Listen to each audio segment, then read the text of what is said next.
Good morning, everyone. Welcome to the Dawn Patrol. I'm Cliff Krieger, your host. My co-host, Eileen Delrossi, is phoning it in as she waits for the school bus. And, of course, our producer, John McDonough. Temperature was 31, according to my phone. But actually, it felt sort of like it was in the 40s. But my windows did fog up, so it's cold out there, but not terrible, and it should be pretty good today and the weekend. This one is especially for John McDonough. In 1757, on this day, Admiral Sir John Byng was executed by firing squad for breach of the Articles of War. That's back when they fired people the way John thinks they should. In 1780, during the American Revolution, Spanish forces capture Fort Charlotte in Mobile, Alabama, the last British frontier post capable of threatening New Orleans.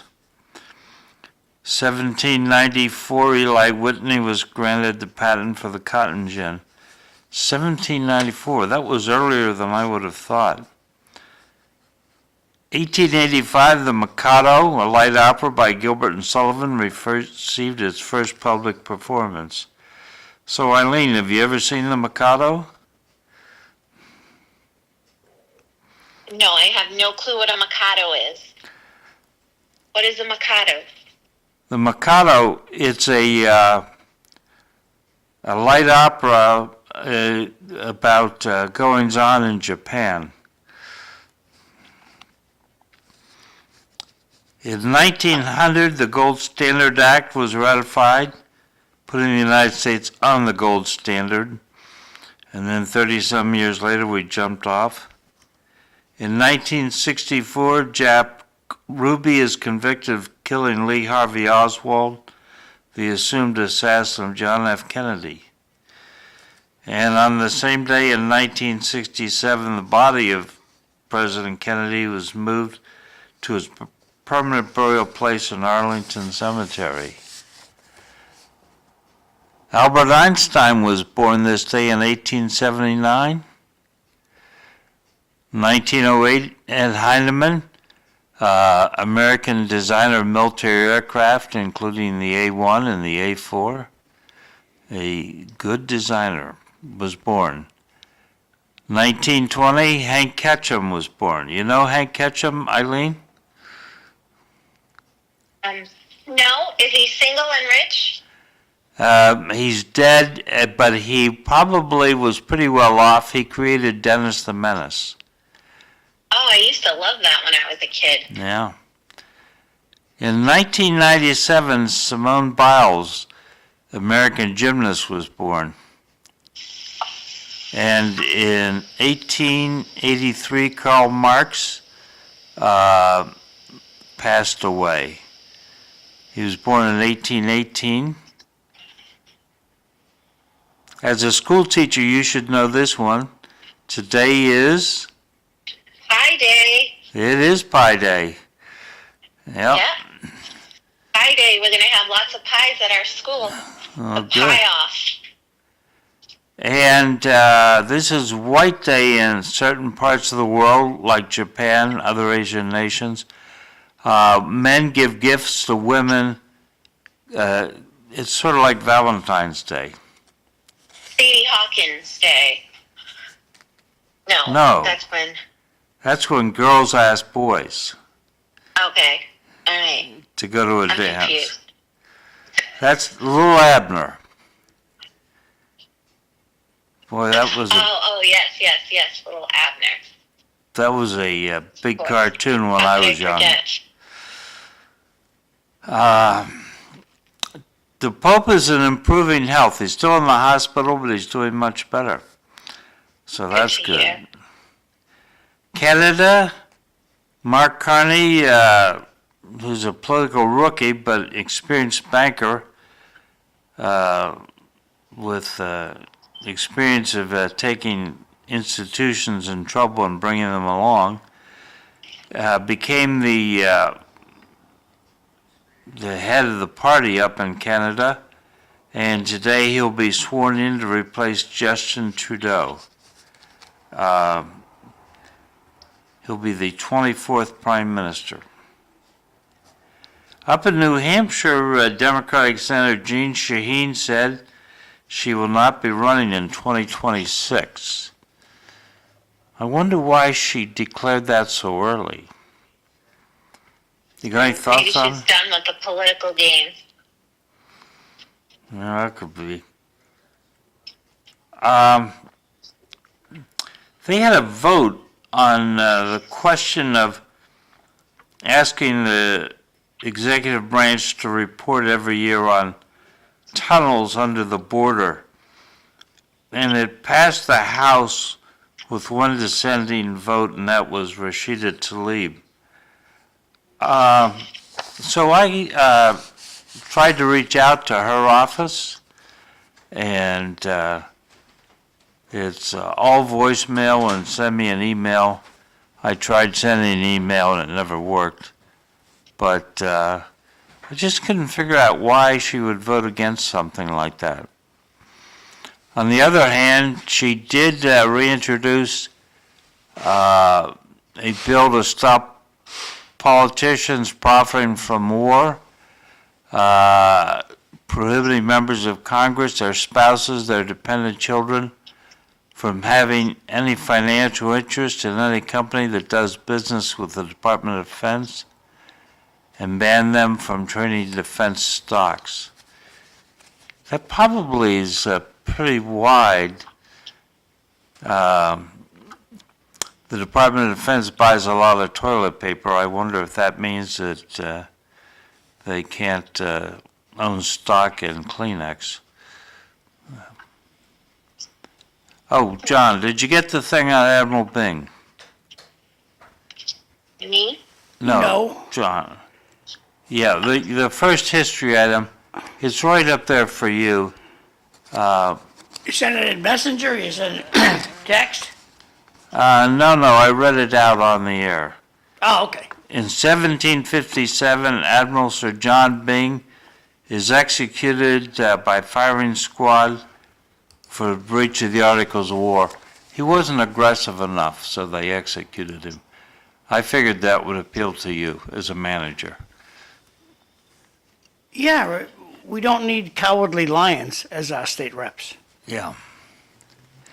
So Greenland's center-right Democratic Party pulled off a surprise victory in parliamentary elections this week, taking down the Inuit Tewksbury party and putting them out of power.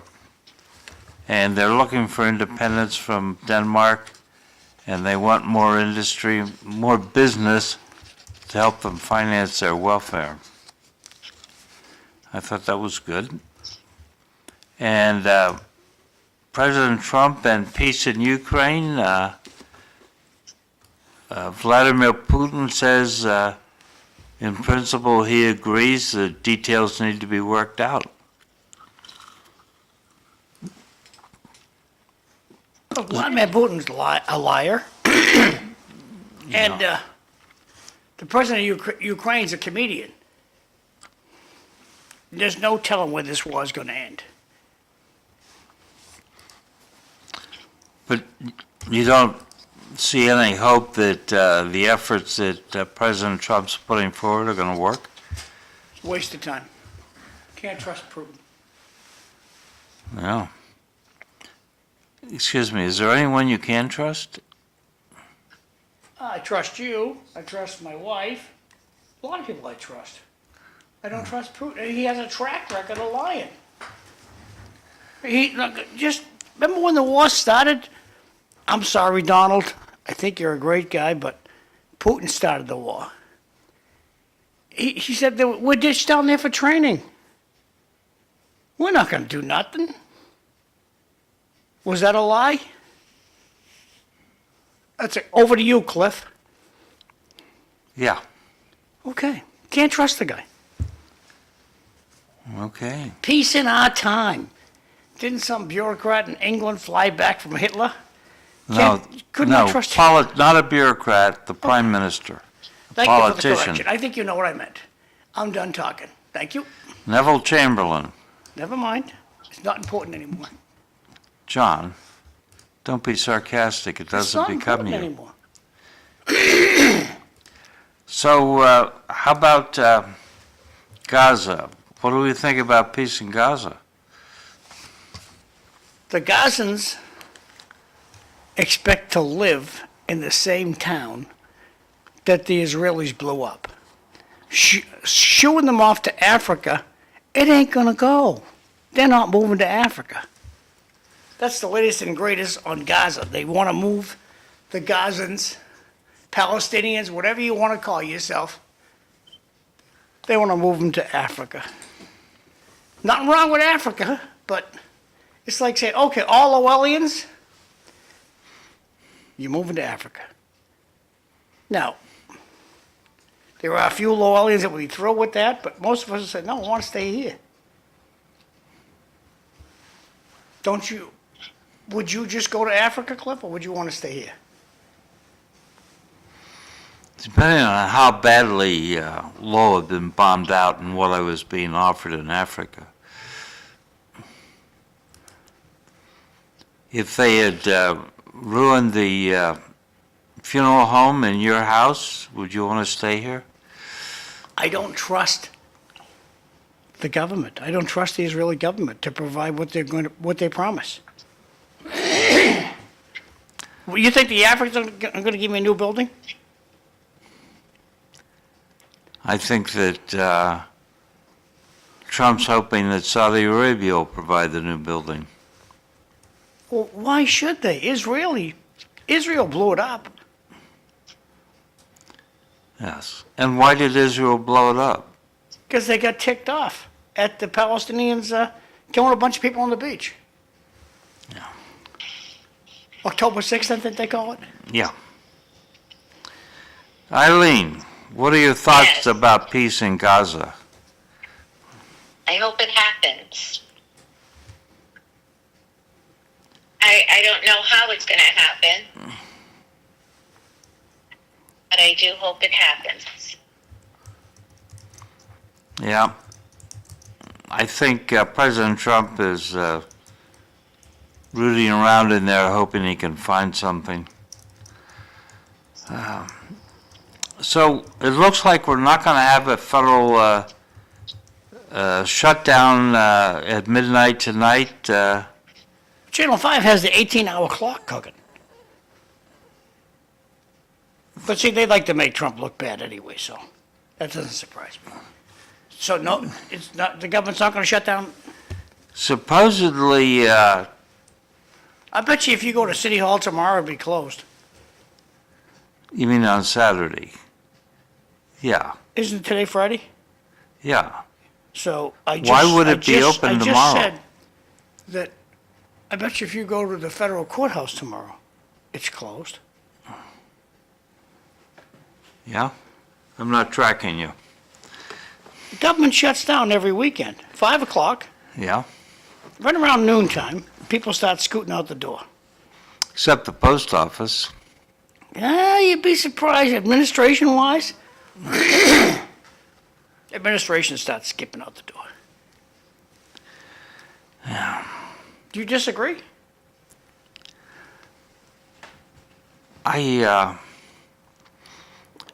Yeah, the 40-hour-a-week people go home. Sure. After noontime. Your people all work 60-hour weeks? They work as they please. When it's busy, they are there working, and they can be there at midnight. They can be there at 5 a.m. Right now, one of the gals is going through all the offices, picking up all the office work she possibly can, and she'll probably go home at 2 today. But she's already at work. They work opposite. The girls in the office, they work different hours than the embalmers do, and so they're not in each other's elbow way. Back a long time ago, Bob Smith did a safety survey at Bitburg Air Base, where I was stationed, Where is Bitburg? What country? Germany. Thank you. And when he was done with his survey, the determination was that those people who were away from home were screwing off if it was 80 hours a week away from home. Because the average person was away from home, Well, I on alert, flying, on temporary duty down in Libya, FAC of the month, that kind of thing. 100 hours a week. Most jobs have some goof-off time built in. Most jobs do. Even a fighter pilot gets goof-off time. Would you disagree with that, Cliff? Yeah, but not enough. but- There's only so much, so many airplanes and so much fuel. So when you're out of the cockpit, done with your mission for the day, is that goof-off time? Oh, no, there's reports. No, there's you get to this, go there's home. That, there's this, there's that. You get to go home. Oh, Unless you have to go to the alert facility and spend 24 hours there. and to the guys and gals I know that going home is a lot more work for them, they'll go to that other facility every time. And they'll create some busy work at work so they don't have to go home and help with chores. Yeah? We had a guy working for us, he no longer does, but that's what he would do. So, oh no, I have to work. So his wife calls me one day and she says, why is so-and-so, why don't you let him go home? I says, he's not here. My Uncle Eddie, this is way a long time ago, and I've told this to his grandchildren, his great-grandchildren. My Uncle Eddie, my uncle, and my grandfather, my Uncle George, they worked at the funeral home together. They, all three of them did, and they had their little games they'd play with each other every day. But they ran a successful business, and so the phone rings on a Monday night, and it's my Uncle Eddie's wife on the phone. And she says, "Could I speak to Ed?" And she said, "Ed's not here." Well, he works Monday nights. And my grandfather says back to his wife, "Eddie hasn't worked a night in 40 years." So it hit the fan. When Uncle Eddie came to work next day, he said, "Say," he didn't have to say he hasn't worked a night in 40 years. He didn't have to add that, but he did. So, goof off time, we all find goof off time. And if you don't find goof off time, you should go find some goof off time.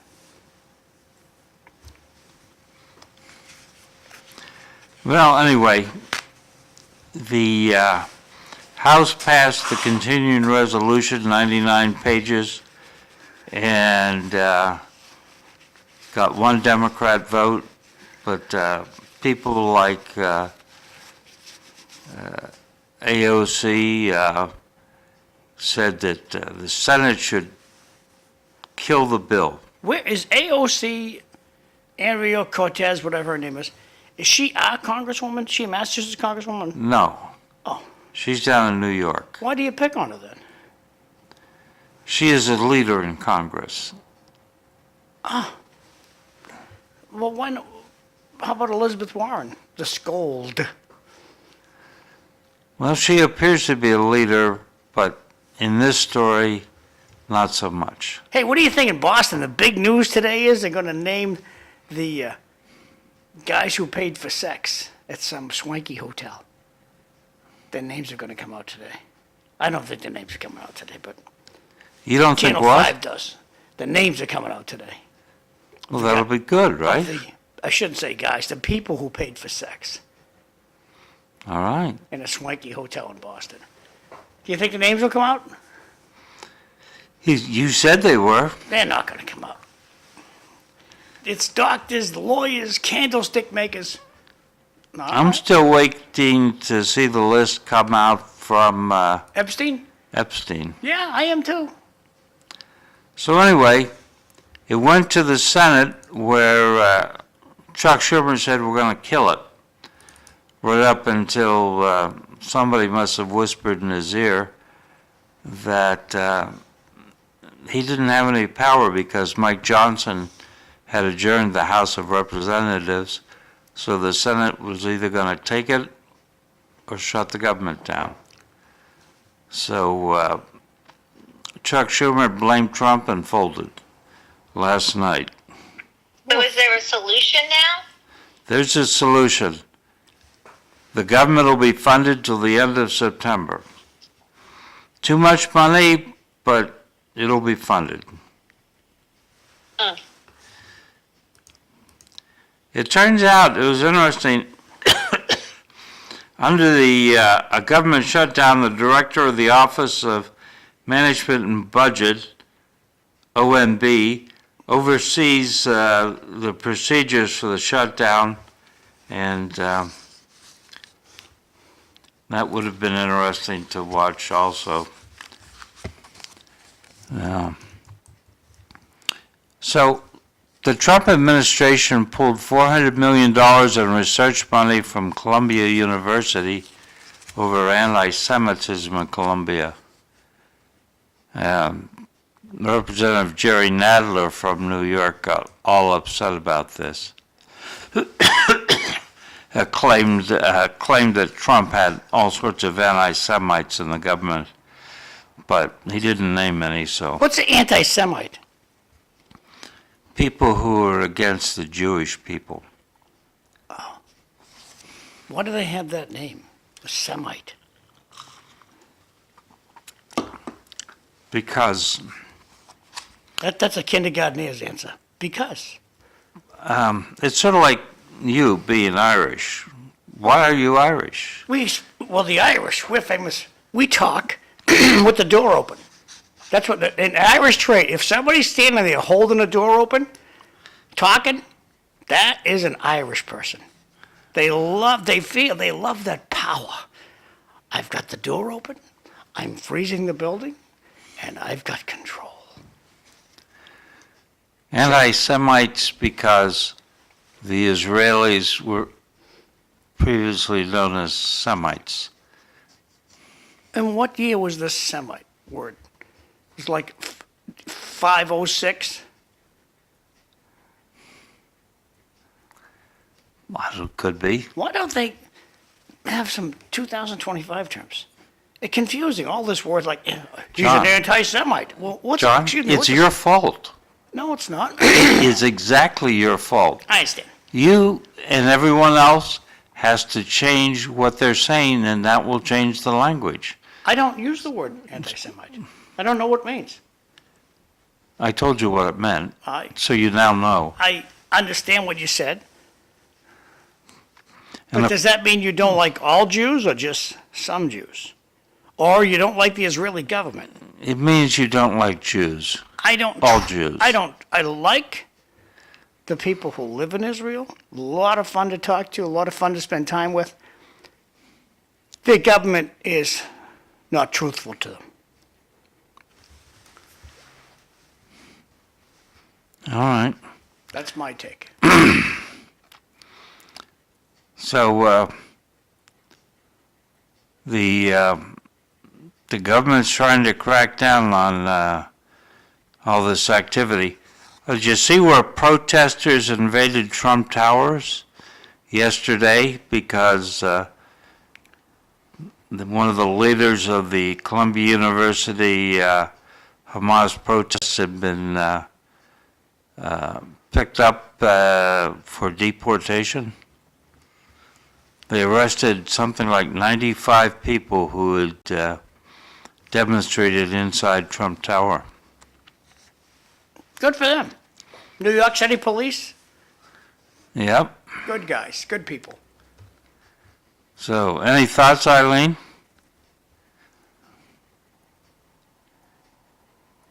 She's busy. It seems. What, they arrested people at Trump Tower yesterday for protesting? Yes. Almost How many- 100. Go ahead. How many people was it? 95. Jeez.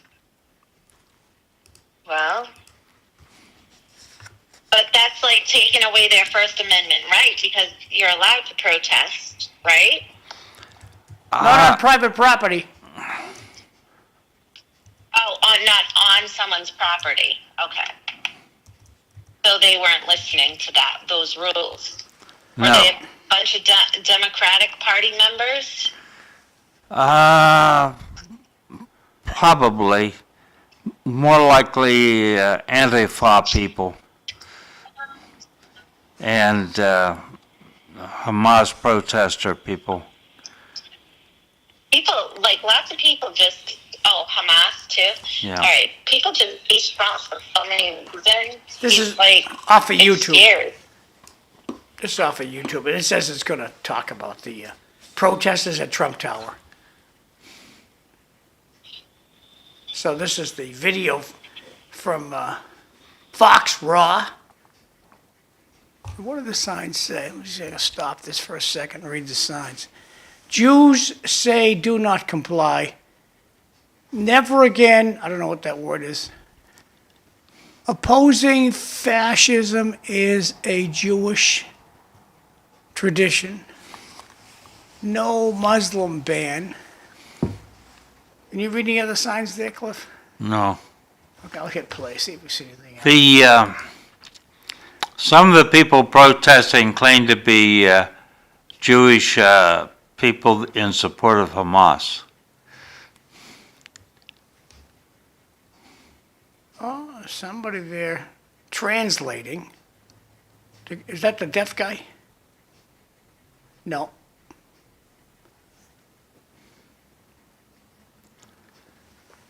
Oh, you know what? They had a nice zoom in on the shirt. I could. Jews say stop. And I don't think so. It's just the Israelis, the Israeli government.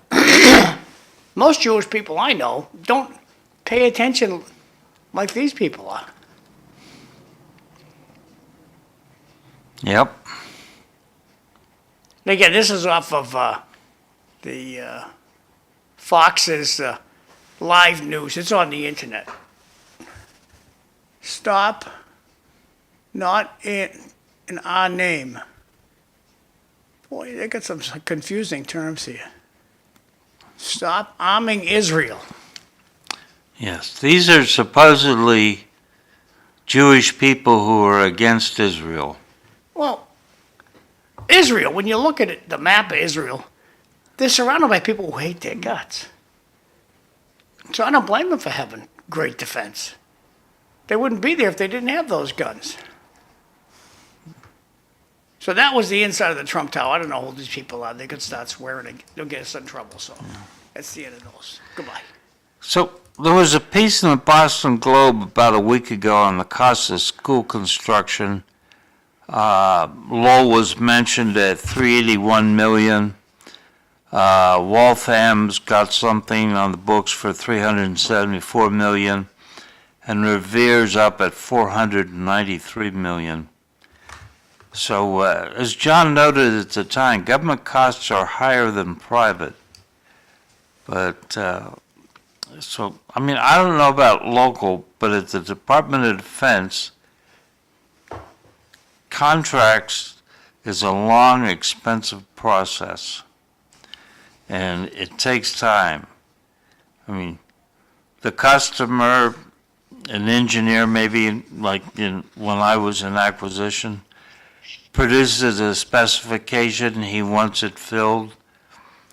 The contract office has to digest the specification, issue a request for information, a request for proposal, request for a quote, usually to several companies. then you wait for a response, you evaluate the proposals, you pick a winner, then it gets reviewed by the boss, by the procurement committee, by the legal, and then maybe, if it's a big contract, there's a manual approval off base at some higher level, then you publish. Now, what happens on Friday? That just sits there until Monday or Tuesday?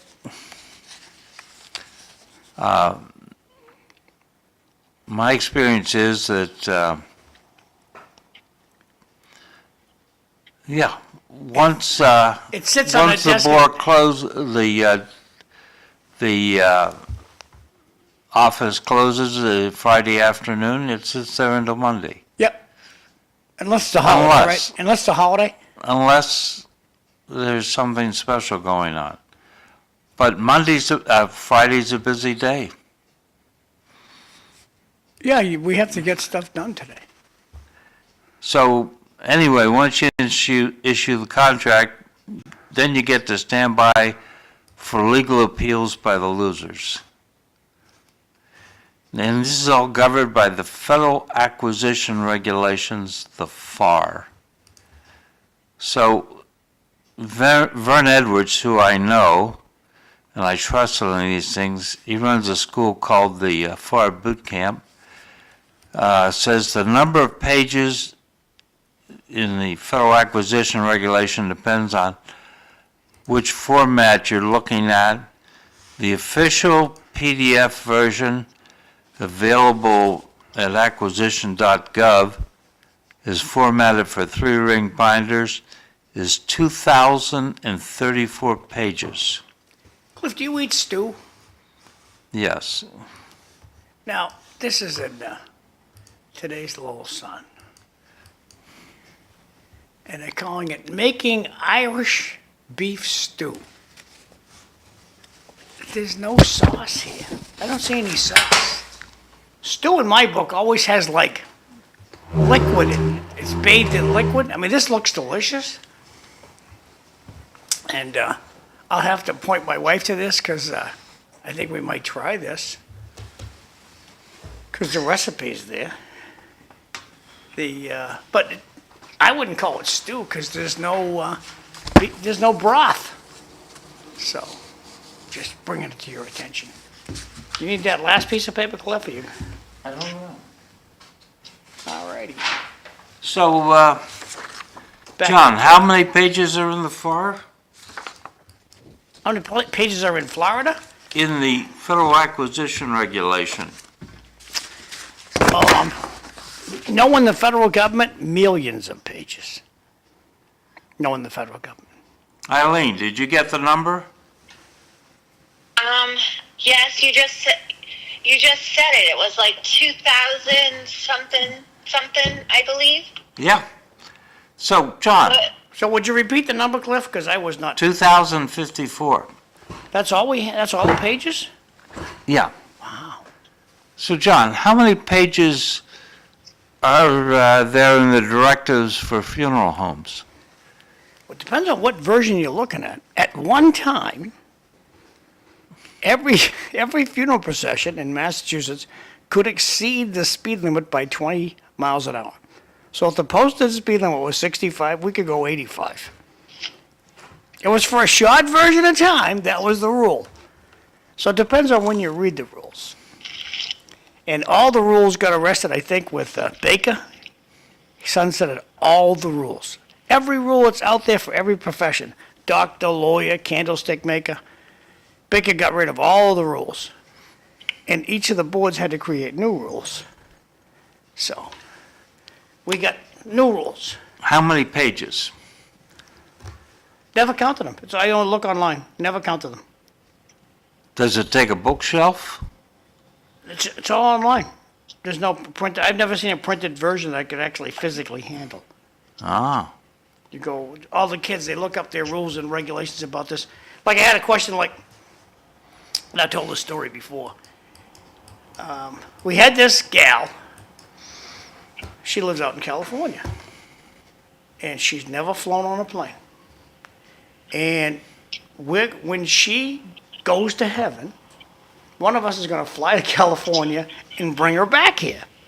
So I had asked the state inspector, see, in Massachusetts, you can't transport human remains in a car, in any vehicle, unless it has hearse plates on it. So I asked the inspector, I said, look, do I gotta drive the hearse out there and then back, or can I just go out there, rent a car, rent a van, and bring her back in that van? And he says, yeah, you can do that.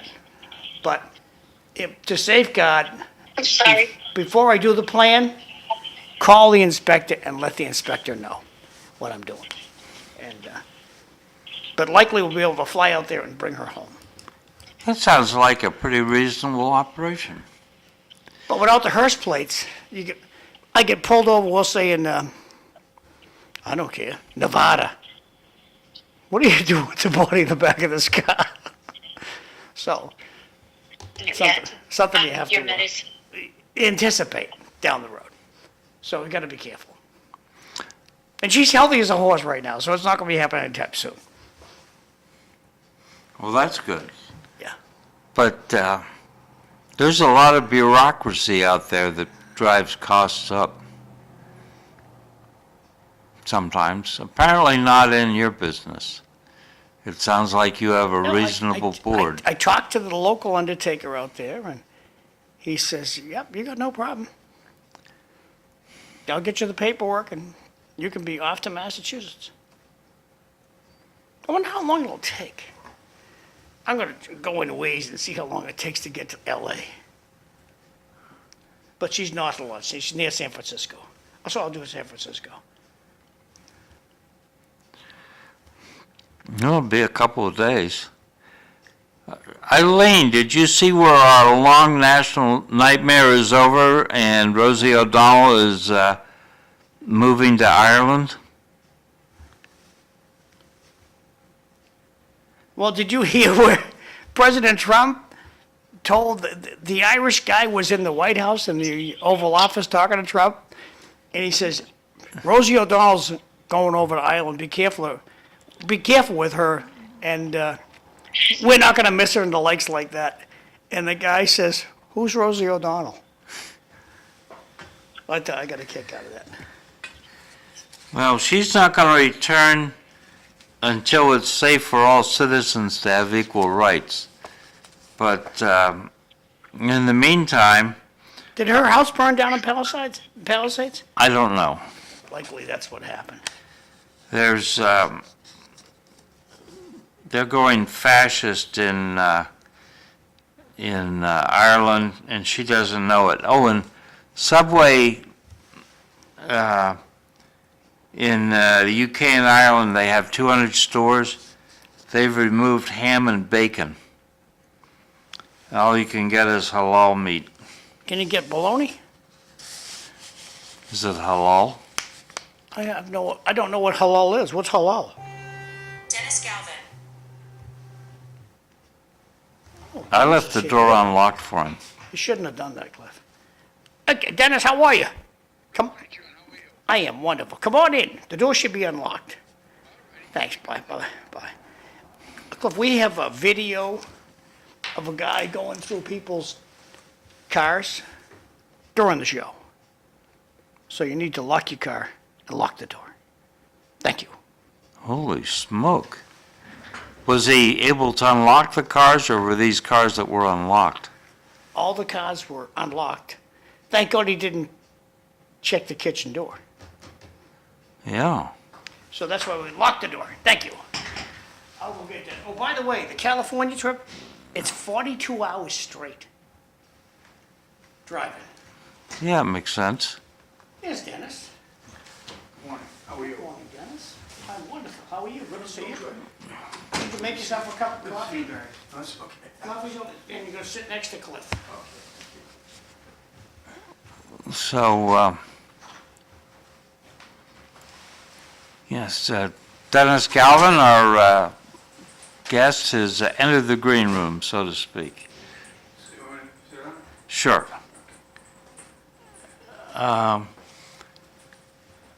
John said next to me, but why don't you sit in that third chair Whatever you want. and Cliff. turn the mic on, and then when Eileen shows up, you can scoot over. Just push this on here. to get Yeah, it going? there we go. Okay. very good. Eileen has an important question. I'm about to leave. What donuts would everybody like? Do you want a donut? No, thank you. Dennis says no donut. Thank you Okay. very much. Decaf coffee would be good, though. You know what John Do likes? you really decaf coffee with milk, cream? How do you Just think cream, that- just cream, no sugar, would be fine, thank you. All right, got it. John, coconut cream. John is temporarily busy, I'll just get him. And do you want your Bavarian? of course. Okay, I'll see you guys shortly. So, Dennis Galvin, yeah, you better scoot over to this chair. I Over didn't here? realize he Okay. shrunk the picture down. How you doing, Cliff? Good. Yep. You don't make it too far from the mic. Okay. I mean from the phone, because you're sharing with Eileen. Dennis Galvin, you live way over in what, Westford? Yes, sir. Retired major from the state police, former Republican committeeman, That's right. used to be our committeeman, That's correct, many years ago. and then They gerrymandered us out. they gerrymandered it, and somebody else is a committeeman. And you're the president of Maple, the Mass Association of Professional Law Enforcement, yes. Does that keep you busy? It does, increasingly so. Yeah.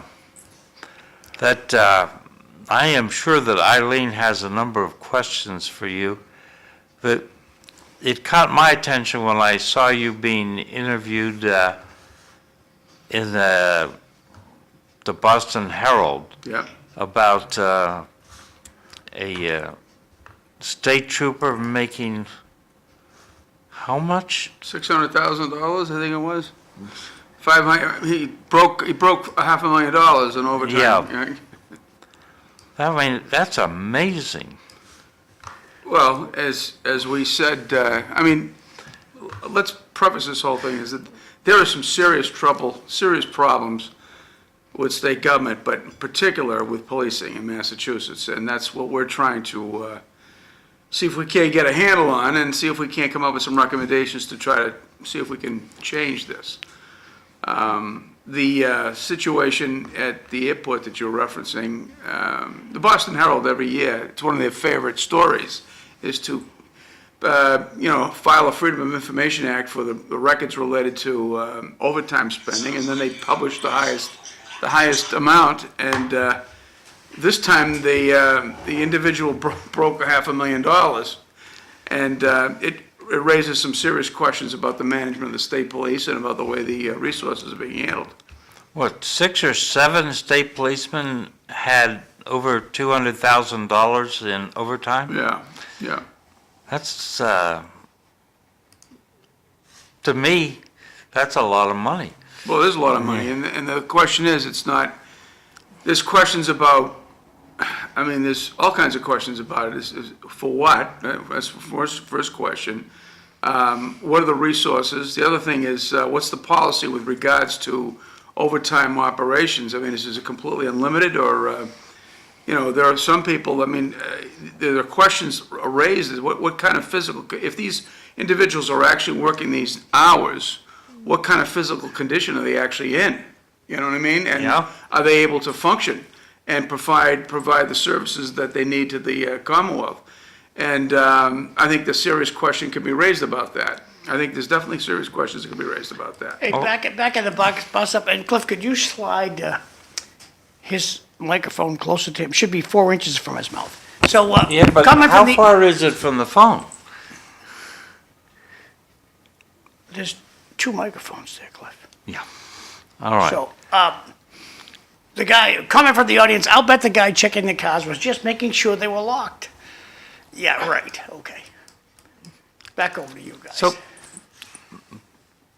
back when I was somebody and flew jets, the crew duty day was 12 hours, and you needed 8 hours of uninterrupted rest before you could go back to flying, I would think a person with a gun and the authorization to use it ought to also be considered as having a crew duty day and a crew rest. Is there anything like that in the state police rules and regs? Well, there was at one point, I think, but unlike the military, well, I said military has the same issue, I think, with, but a little bit, maybe a little bit less, is that police regulations, police rules, police organization management is very, very political. I mean, you know, the military has established, 250 years of operation in the United States. The military has, through very painful and very excruciating experiences, have developed certain viewpoints and attitudes. I mean, look at anybody, I know that you're a Civil War buff. If you look at the Union Army during the Civil War, you can see an army that was basically unrestrained, had no organization until Ulysses S. Grant came along and built it into an organization. And it was only as a result of the loss of how many hundreds of thousands of lives and almost the loss of the nation that gave the impetus for it to change. So the policing is in the same boat. It's very susceptible to local and state political pressures. Some of them have to do with political figures. Some of them have to do with public unions that are able to undermine what you would normally consider very, very good, sound management techniques. And until conditions are created such that the public comes to the conclusion that this cannot continue, or we get a leader like Abraham Lincoln who has this foresight to understand that we have to change some of these things in order to preserve the republic, I think they're going to continue. That's what I see. Does that make sense to you? That does make sense.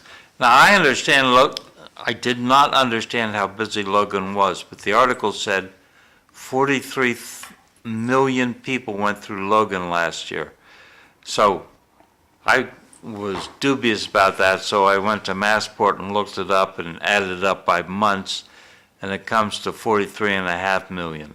Well, I That's think a lot of people. it's a lot of people. Listen, Logan Airport is our primary transportation hub for the New England area. I mean, Manchester has a very good airport, but it's not on the same scale as Logan. Logan is a international airport with direct flights all across the nation and in the world. As a matter of, you could take a direct flight to China in Logan Airport. In fact, the irony is that the COVID was apparently introduced by a Chinese student who was attending University of Massachusetts back in 2000 or 2020. So it's a critical hub. But when you see numbers like this being generated from on overtime, and especially at the rank, you have to ask yourself, okay, well, who's authorizing it? Is there any oversight? That's number one. Number two is what is the work demand needed to require those people to work that much, right? I mean, and if so, it would behoove the Commonwealth and Massport authorities to broaden its complement out. Now, it's not as though they don't have enough.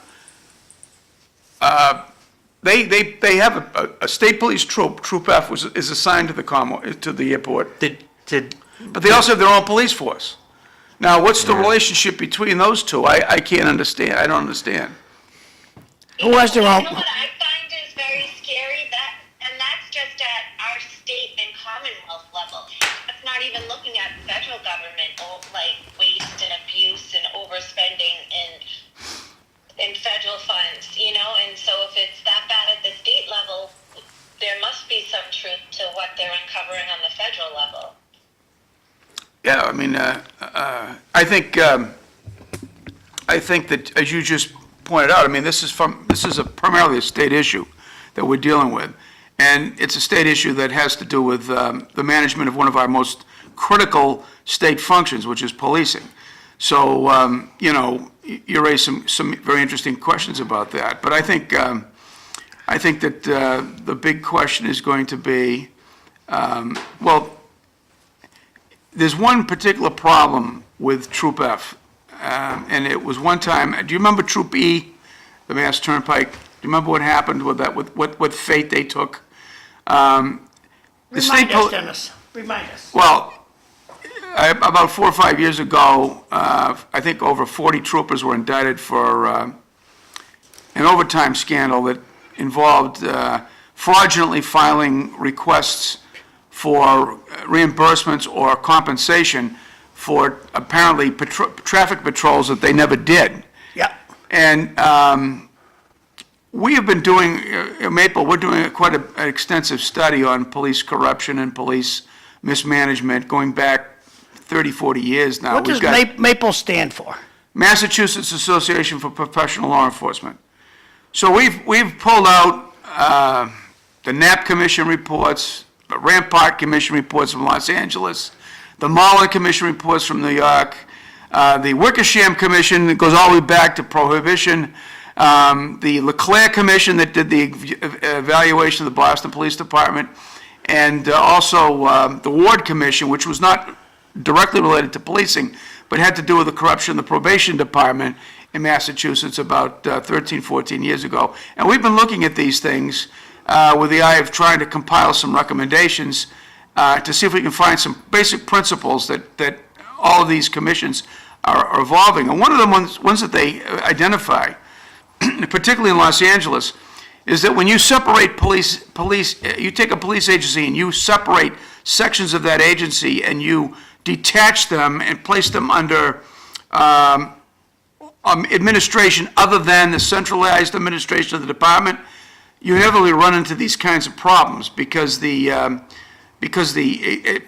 at Massport, where there's a tremendous amount of, because it's an authority, a tremendous amount of resources, there's a very lax viewpoint about how those resources should be spent, as opposed to what goes on in the major areas, like in the Massachusetts State Police.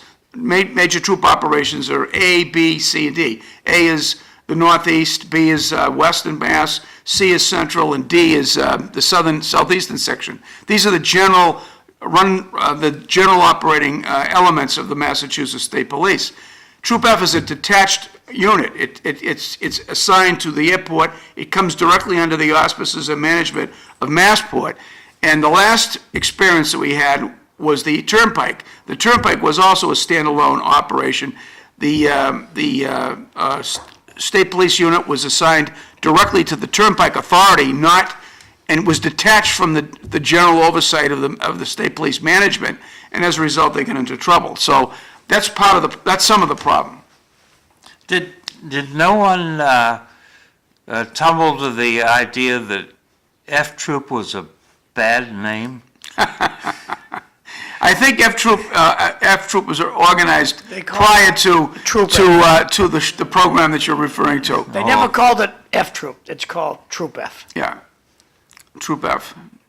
And Dennis, when you were Corporal Agon. an active state cop, you were a real trooper, a person that you could trust, you could, had the esteem, quality of your service was impeccable.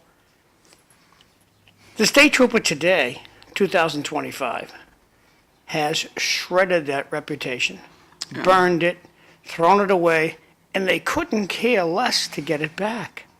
Do you think the reputation that back when you were a state trooper, everything bounced off you? You guys were fabulous.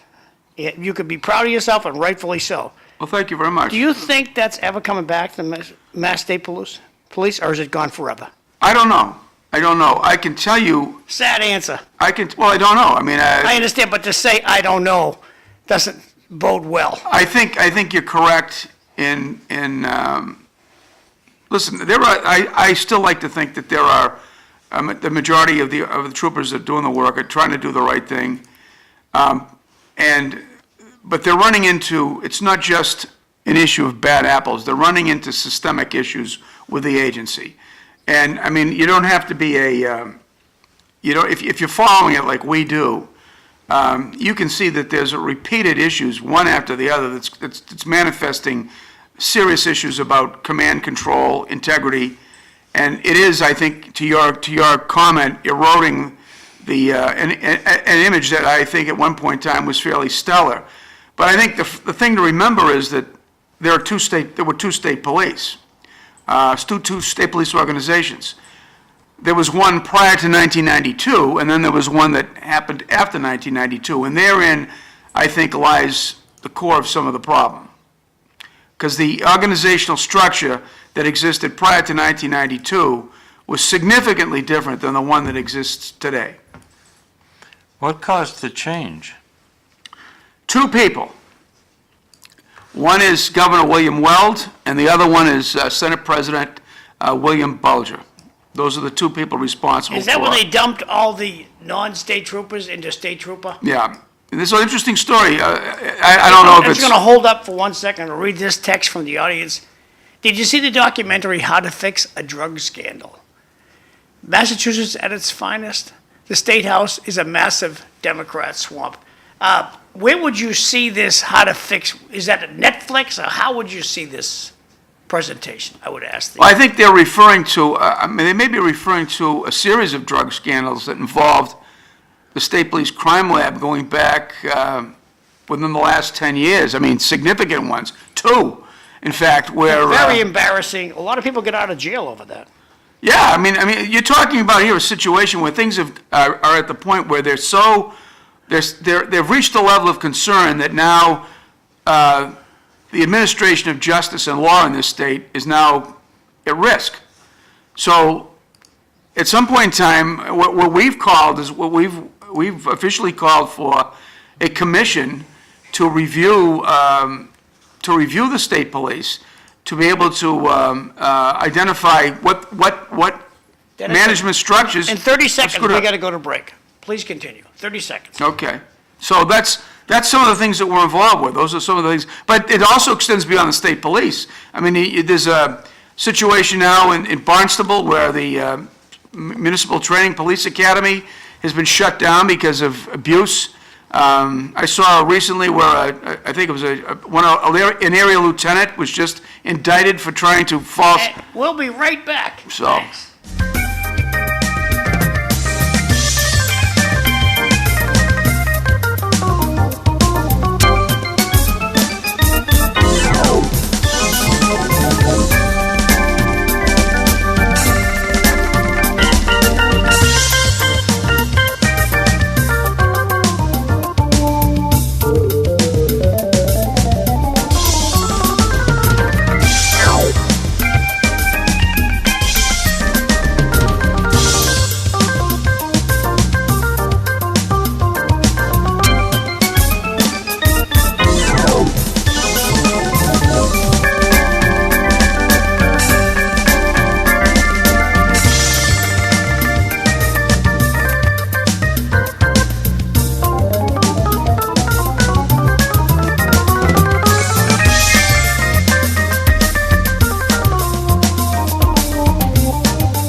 Good morning, everyone. Welcome to the City Life Show. I'm Cliff Krieger, your host. My co-host, Eileen Delrossi, Good morning. a new outfit. Like to spice it up once every few years. Our guest is Dennis Galvin, formerly of the Massachusetts State Police, now the president of MAPLE, the Massachusetts Association of Professional Law Enforcement, and then our producer, John McDonough. Do I get a question? Not until you tell us what the Yeah, weather is. Can I It's just, cold right It now. is cold. going to back up the bus a little bit to the last hour. Before we went away, we talked about that. Did you see the documentary, How to Fix a Drug Scandal? And I asked, where can you watch it? And it's on Netflix. So write it down and go watch How to Fix a Drug Scandal on Netflix. Back to you, Cliff, thanks. I remember hearing about that a few years, about 10 years ago now. So how is the temperature outside? My fingertips are freezing right now, but I'm gonna hope it's gonna warm up so I can go for a nice walk around lunchtime, get some fresh air. Yeah, I think we're on an upscale with the weather at this point. good. Let's hope you're right. 31 still, Cliff. All right. Do you want to give some guidance to the producers so that at some point before you leave, we can talk about the school busing routes and schedules? That was your motion, wasn't it? Yes, yes, it was my motion, and they actually listened, and they did it. Well, you I mean, it's got a- one a year. I think it's a great idea. One a year. One new outfit every couple of years, one motion every couple of years, it's baby steps, baby infant It steps. does go slow, it does. So can I ask you a question about the post commission? What is that? Sure. Sorry, the- Cliff. The Post Commission stands for the Peace Officers Standards and Training Commission. It's a body, a commission that was established in 2020 with the police reform law, and its primary function is to oversee police integrity and police training. And there's a 9-member board, 3 of which are police members, and the rest are civilians, but they have associated fields, for example, law, social work, psychology, things like that. And they basically provide the standards to ensure that police are conducting themselves in accordance with the expectations of the Constitution, and that they're not using excessive force, and that the operations are running straight and not corrupt. Also, they prescribe the training that the officers are going to get. So would one officer such as Trooper Michael Proctor have gone in front of the Oh, I'm post sure commission? he's in front of it, yes, he's in front of it, definitely. He's in front of it. I think any person who files a complaint against the police at all, it gets registered with the Post Commission, and then the Post Commission tracks the disposition of that particular complaint to see what happened to it. Dennis, Tell us about wait, Michael wait. Proctor.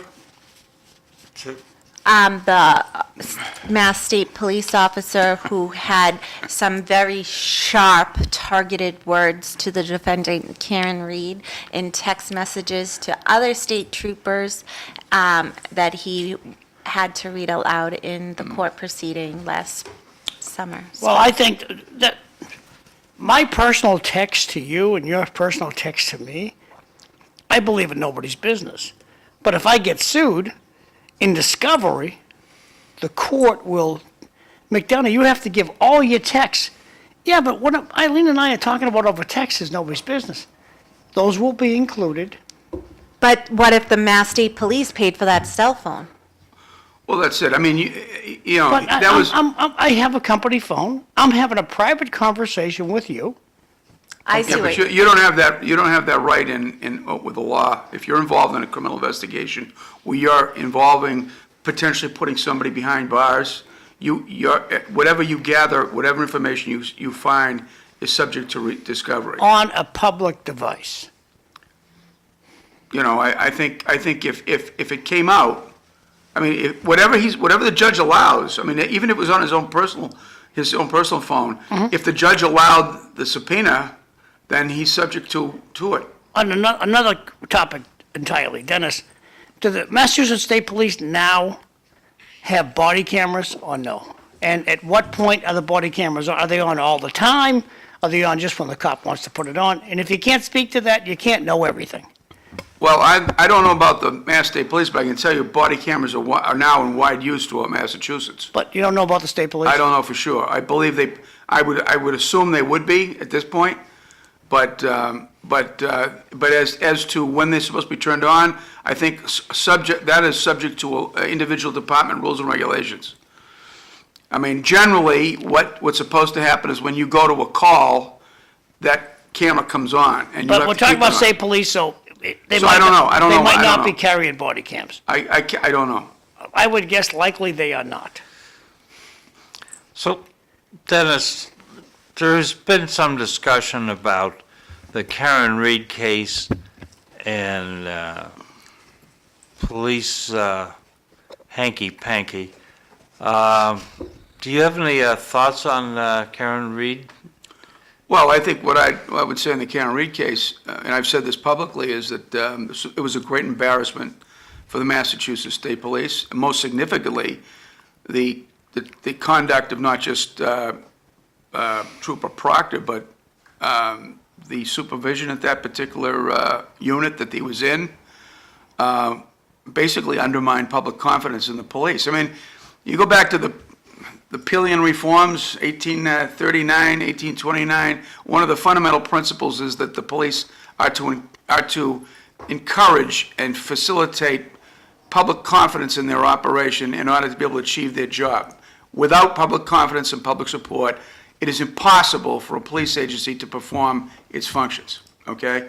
So you measure all police behavior in the context of that standard, and certainly what you saw in the Norfolk District Attorney's Office by the conduct of the troopers in that office, in particular Mr. Proctor, Trooper Proctor, who is the sort of the poster boy of it, is that there was a very significant breach, particularly among I mean, you have to have support of women as well as men, and that really alienated women. I mean, it's and rightfully so. It was improper speech, should not have been said. He should not have done that. There's no excuse for it. Now, to the credit of the state police colonel, Jeffrey Noble, who was recently brought in on this year, he took action and he transferred the commander, and he transferred the sergeant, and he transferred Proctor out of the unit. Now, Proctor is still pending disciplinary action. I'm not sure why it is taking so long. I know that he had a trial board, they suspended it. He's going back for additional adjudication, and we have to wait to see what happens. But the colonel did take action in that matter, and that was a positive thing. Now, he's from where, New Jersey? New Jersey, yes. That was a far reach, wasn't it? Well, it's not that far. I mean, if you think about commissioners like William Bratton, I mean, he's gone across the United States. Yeah. It's a big reach for the state police because up until the appointment of Colonel Noble, the state police always promoted their colonels from in-house, which we always maintained was not a good idea. No, it shouldn't be prohibited, but candidates should be brought in from all over, and the best person with the best credentials for running a department of the size of the Massachusetts State Police should be the one that gets picked to do the job. In back of my memory, do the New Jersey State Police, do they wear riding breeches? No, they don't. They have a very similar uniform, but they don't have the boots and breeches, no. Oh, okay. So, yeah, it was a long time ago that I lived in New Jersey. Can we go back to Massachusetts for a second?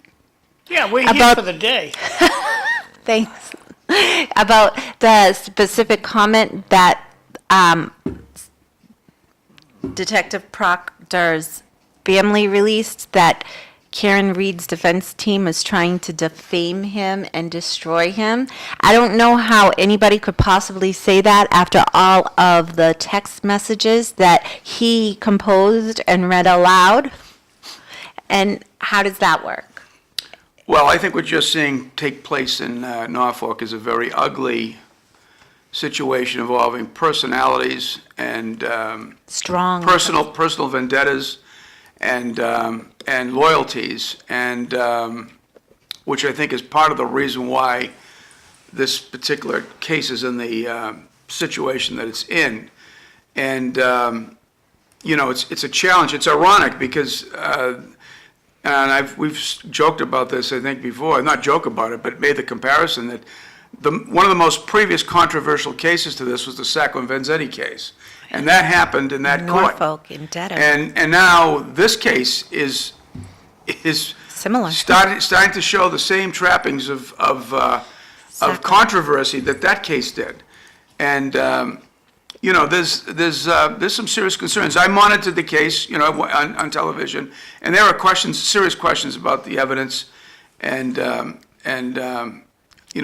just have to wait to see how it plays its way out. Would you ever collect blood in a red Solo cup in a Stop and Shop bag? No, this is a standard way of doing it, and you have to follow it. And if you're not following that evidence, then it automatically, as you just said, it brings concern and doubt over the credibility of what's going on, and that a police department has a responsibility to ensure that does not happen. That's their responsibility. So if in fact there is concern and doubt about how they conducted themselves, they failed in one of their functions, and that is to instill confidence in their behavior. As Sir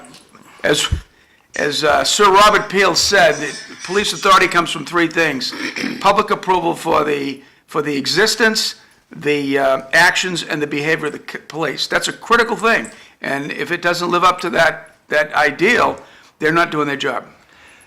I had the sense that the judge in the Karen Reed case wasn't doing a top-notch job either. Have you had any thoughts on the judge?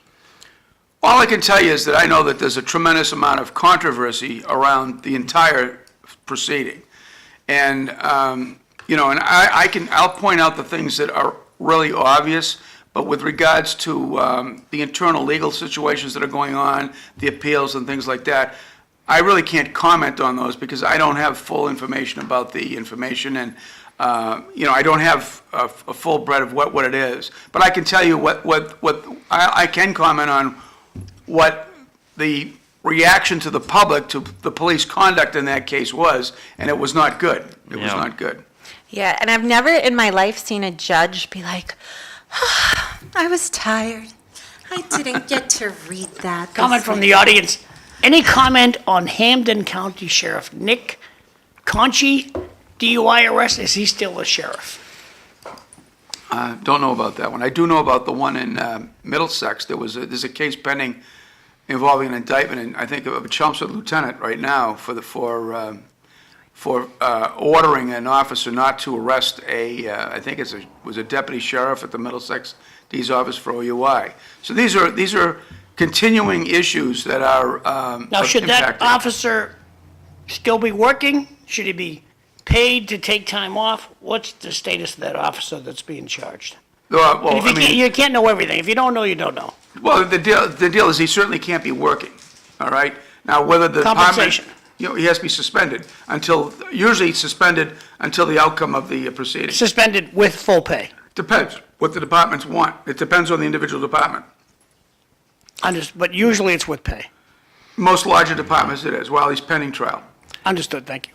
So Go ahead, Eileen. I was just going to say, so listening to all these different media outlets surrounding the controversy in Norfolk County and the Reed trial, and even so I heard that, and I think even years ago, it was a kind of good old boy society where if a police officer pulled you over, they'd be like, all right, we're just going to make sure you get home safe instead of ticketing, right? And the same thing within the Mass State Police and the police, because I heard even John O'Keefe at one point was pulled over. He was pretty drunk and the person let him go.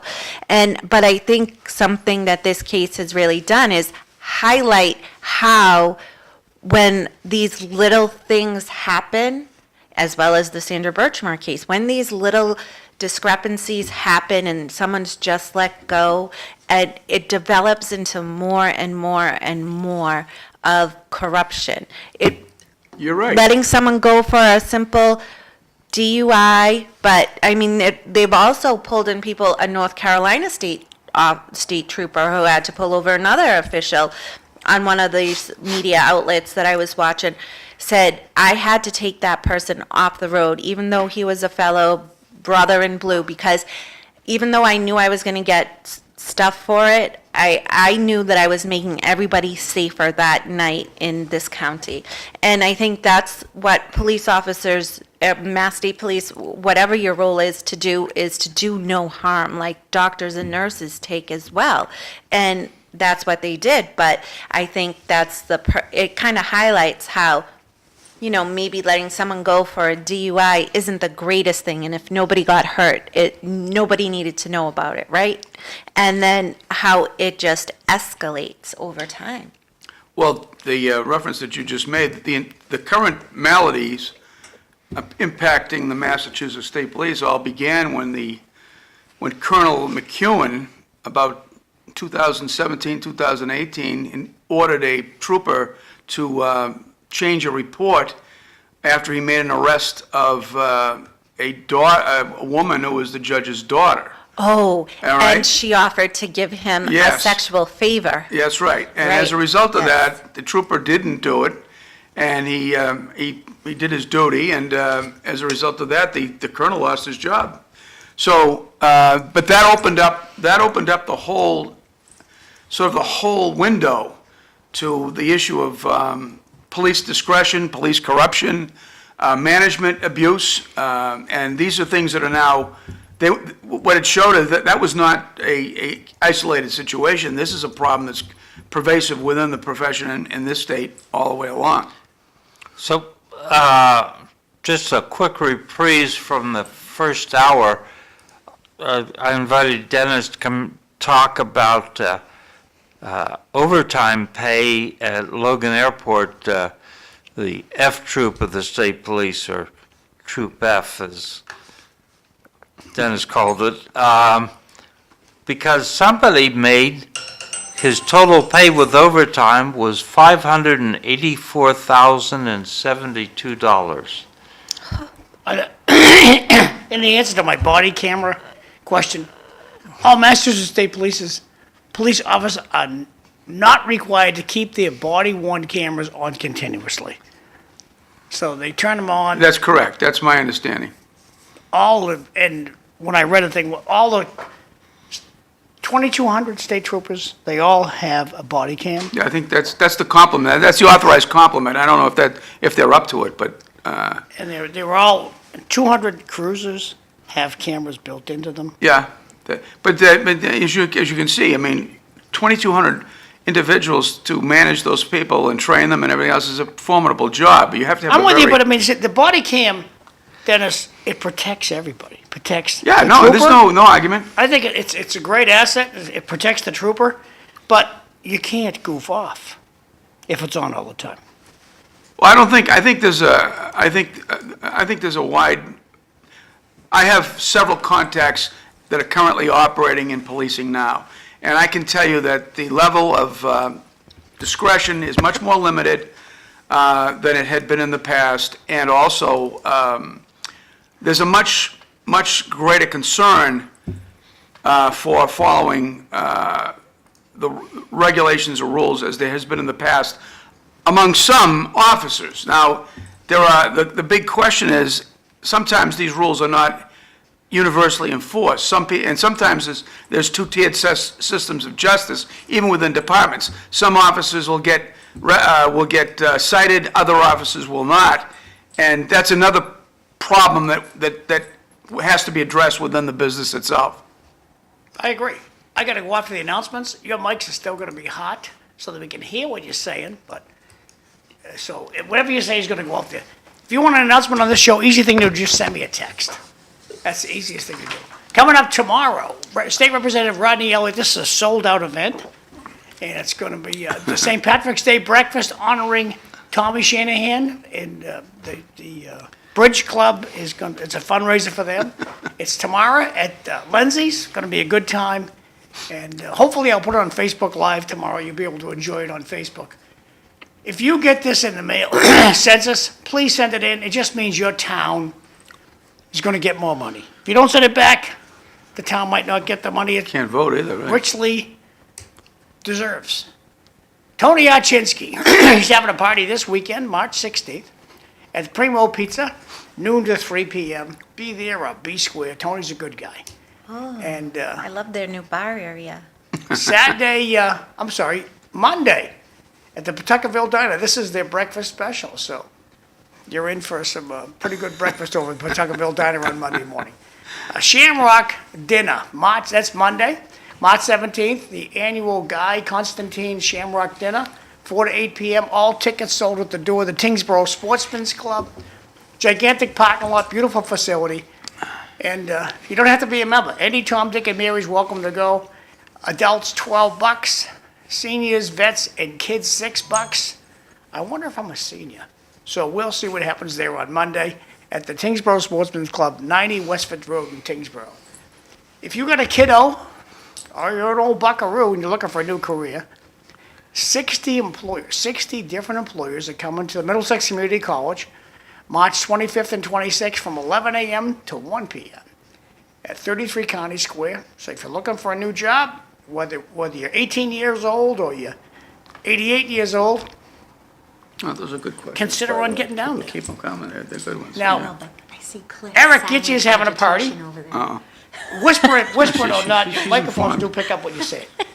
Eric Gitch is having a party March 27th at the Mount Pleasant Golf Club. Be there or be Gitch, square. Today is the 14th. The City of Lowell proudly presents lunch every day, 7 days a week at the Lowell Senior Center. Today they're having seafood melody, so Shepherd's medley, yeah. And that's the whole month schedule. It's $2. If you don't have the $2, we let you eat for free. So pop in over there around 10:30, get yourself a ticket. See a gal, she sits at the door, by the door, her name's Tara. Nice gal, and she'll give you a ticket. Moving right along, the health fair in Tewksbury. It's coming up April 9th.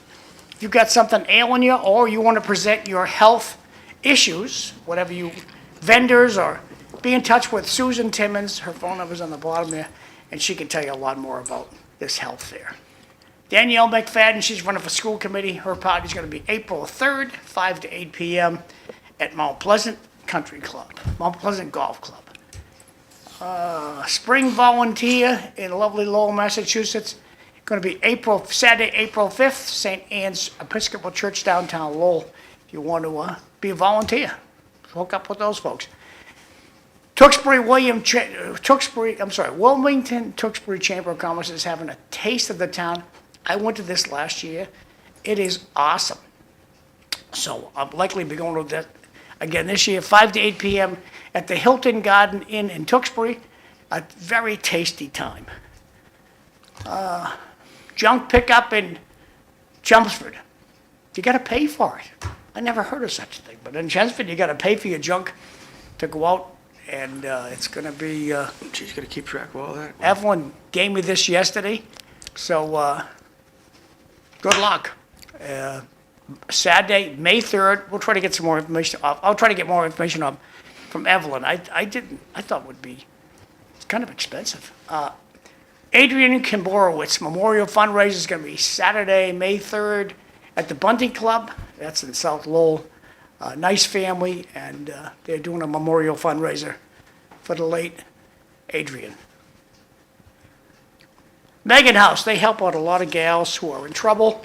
So they're having a fundraiser. It's going to coming up in June. And if you want to be a golf tee sponsor or you want to golf, be in touch with Megan House. It's coming up in June, but good event. They save a lot of lives over there. That's my last one, Cliff. Over to you. Okay, so the city is going to do a lamppost banner art, so there's a call for art. It closes Wednesday, March 19th. So if you have an idea for a lamppost banner, you should get in touch with the Office of Cultural Affairs and Special Events.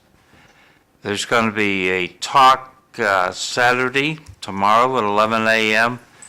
by Dr. Sabina Stanley, in conjunction with the New England Quilt Museum, Fierce Planets. Dr. Stanley's has worked at Johns Hopkins, the Applied Physics Laboratory, and NASA, and she has a recent book, What's Hidden Inside Planets, so that could be kind of interesting.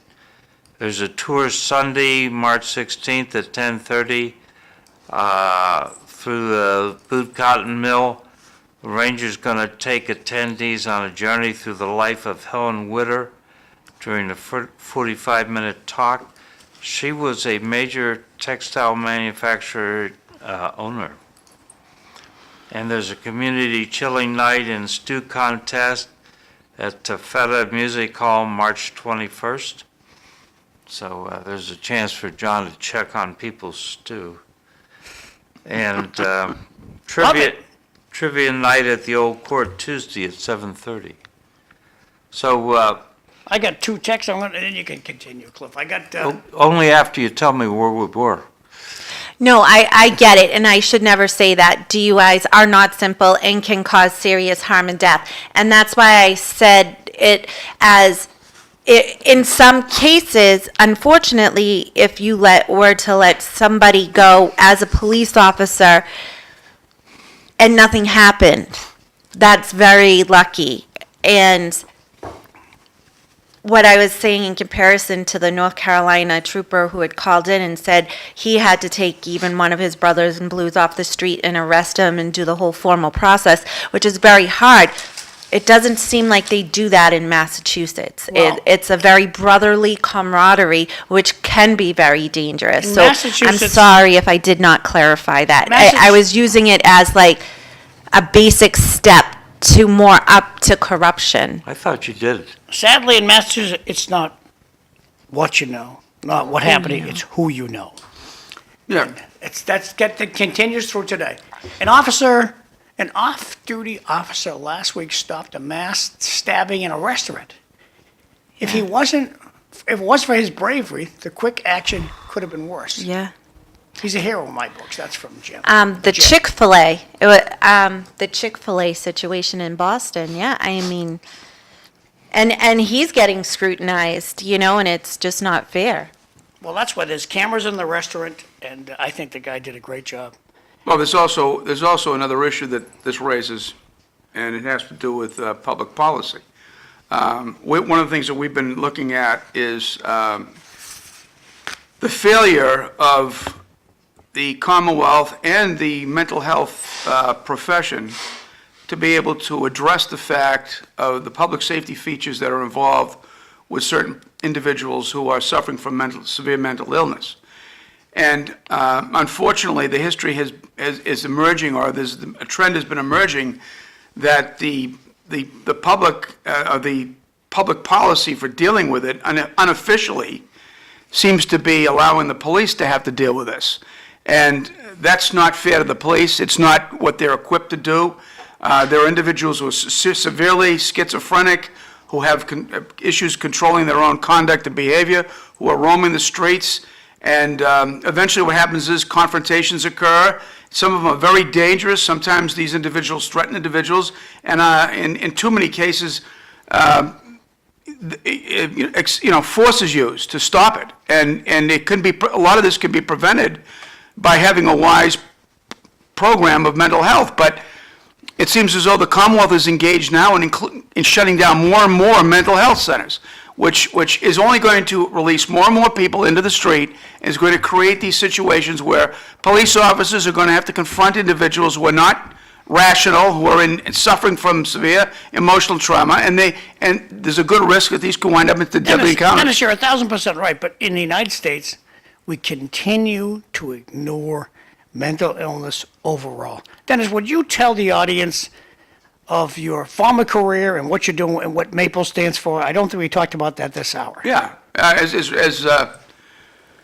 Cliff pointed out, I'm a retired major with the Massachusetts State Police. I served 30 years, retired in 2003, and I then went on. I was in private sector for a while, and as I retired, my colleagues and I maintained contact, and we started to realize that there were serious problems developing. So we formed in 16 rather, an organization called the Massachusetts Association of Professional Law Enforcement.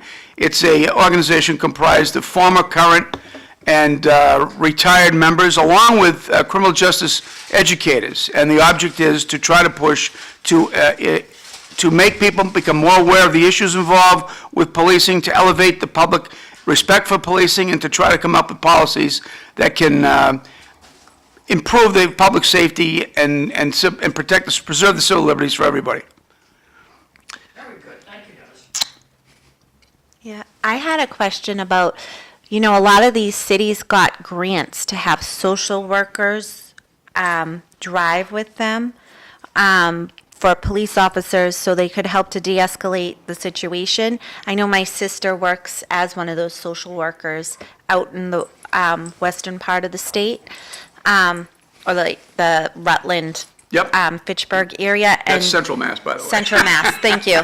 Westfield, Western is Westfield. In Lowell, it would probably look like it's way out west, but it's Central Mass. Yeah, I'm very like surface levels. But I don't know if your organization has anything to do with assuring that local police officers are doing, police stations are doing what they are granted money for, because I know that was a grant given to the city of Lowell, and I haven't heard of anything like that. Well, we have a committee that is examining the issue of mental health and how it interfaces with policing. And, we don't have any specific instances where we can point to misuse of the funds, but we're looking for a more comprehensive approach to it. A lot of departments, somebody comes up with an idea, so everybody jumps on board and they operate. Like some places actually have mental health workers working with police officers directly in the cruises. Some of them have a mental health advisor that's associated with the department. There's a whole vast array of approaches to this. We're trying to find out which is the best one, or which are the best ones that have the most optimum chance of actually having a positive impact. But our fundamental issue is that if you release more and more of these people without care into the street, you're going to have more and more problems. And you can overwhelm the police as well as anybody else. In some departments today, a police officer is dealing, probably 50 to 60% of his time is dealing with the mentally ill. And he's not performing public order or crime prevention duties, because he's dealing with these folks who have no place to go, or they're creating a disturbance.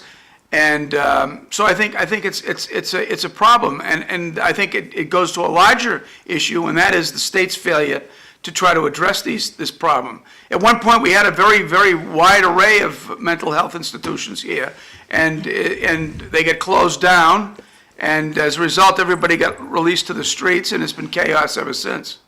Yeah, so I just sent John actually a message on. I know, I saw that too. You look so content over there.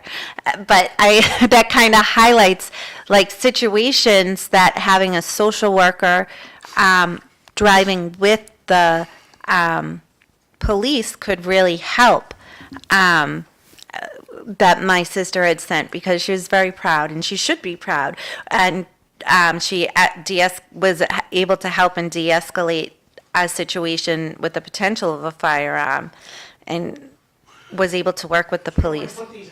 Yeah, I think it just kind of highlights it. So I'm writing to express my sincere gratitude from, I don't know what relationship it was. I commend you all for the exceptional professionalism demonstrated during the mental health crisis response this afternoon at the address. Given the potential presence of a firearm, this situation could have escalated quickly. However, your combined expertise and thoughtful approach resulted in a peaceful resolution that prioritized everyone's safety and the subject's well-being. I'd like to specifically acknowledge each of your contributions. And then it goes into, I think I have it on here. Did I only send you one? Yeah, well, I'm looking at other stuff you said.